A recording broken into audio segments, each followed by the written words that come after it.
giving you the information you need. This is Inside the News.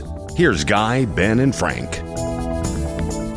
Welcome back to our international segment of Inside the News. Glad to have you with us. Frank for News Show, Ben Brunson. My name is Guy Wayman. We have so many topics we want to get to. We want to get to Syria, very important. But we want to take the reaction of what is going on in Europe with what happened in the Oval Office with Zelensky and Trump. Ben, go.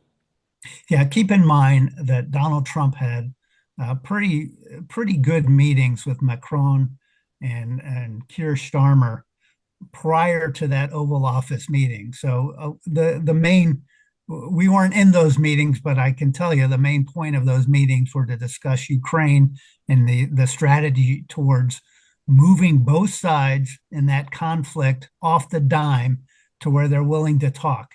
And Donald Trump, we mentioned this in the first segment, but he really faces a huge lift here because both sides have dug their heels in. Vladimir Putin is infamous, and one of the things we said right in the beginning of the invasion was he'll never quit.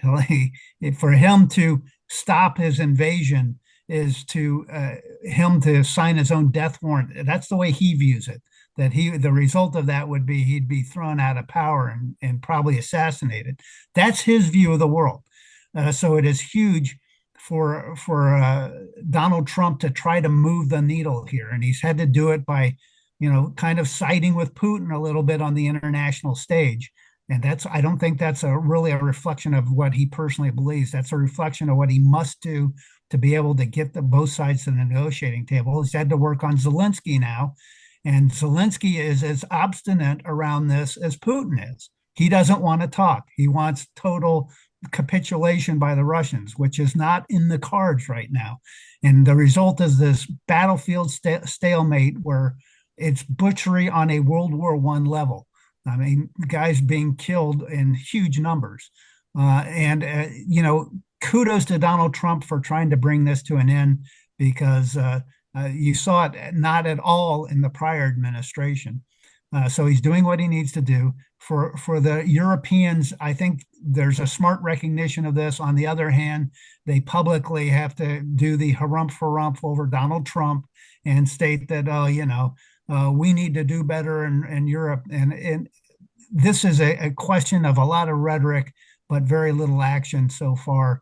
And for the Europeans, the problem they have is their energy policy has been so disastrous, and the amount of money they're spending on these ridiculous climate issues are so catastrophic to the European economies that they've got no money left for their military. In Eastern Europe, it's a different story. They're spending on their military. Countries like Poland and Hungary are building up decent military capabilities. They're on the front lines, but they haven't wasted their money on these stupid policies like turning off all your nuclear plants in Germany and hoping the wind will somehow make up for that. Absolutely catastrophic policies are all coming home to roost. It's left Western Europe basically with no leg to stand on.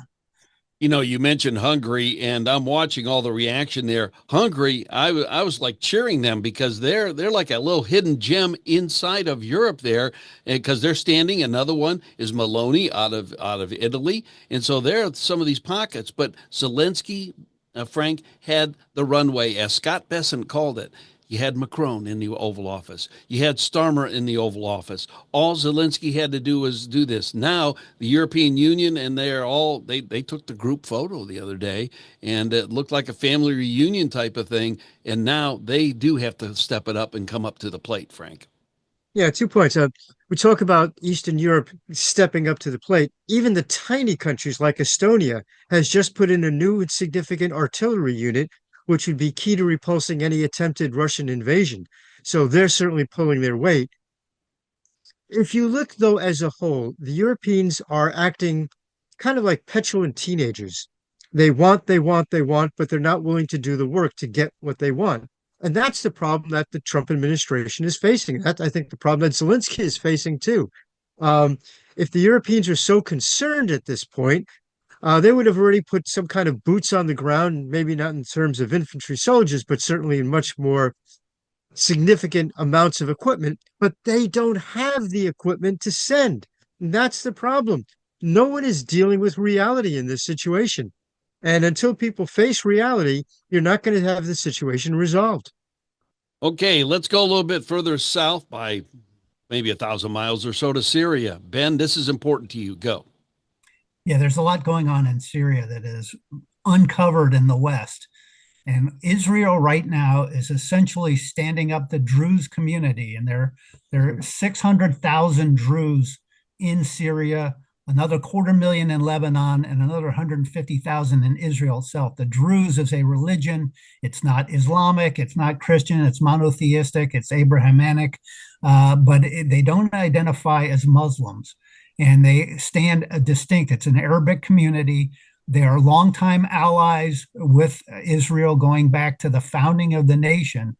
But right now, Israel is really standing up the Druze community to create almost an autonomous country on the southern part of Syria, just east of the Golan Heights and north of the Golan Heights, almost to the suburbs of Damascus. It is happening. The Israelis just this week approved a $1 billion budget in support of the Druze community. A big chunk of that is going to stand up local Druze governments. The IDF, and especially the Israeli Air Force, is now actively engaged in coordinating and supporting Druze militiamen on the ground. And that means when you have the IAF supporting you, you can stand up to anything the current Syrian al-Qaeda government can throw at you. And I've said this on the show before. Essentially, the government in charge of Syria right now is al-Qaeda. It's not admitted to in the West, but it is an unfortunate reality.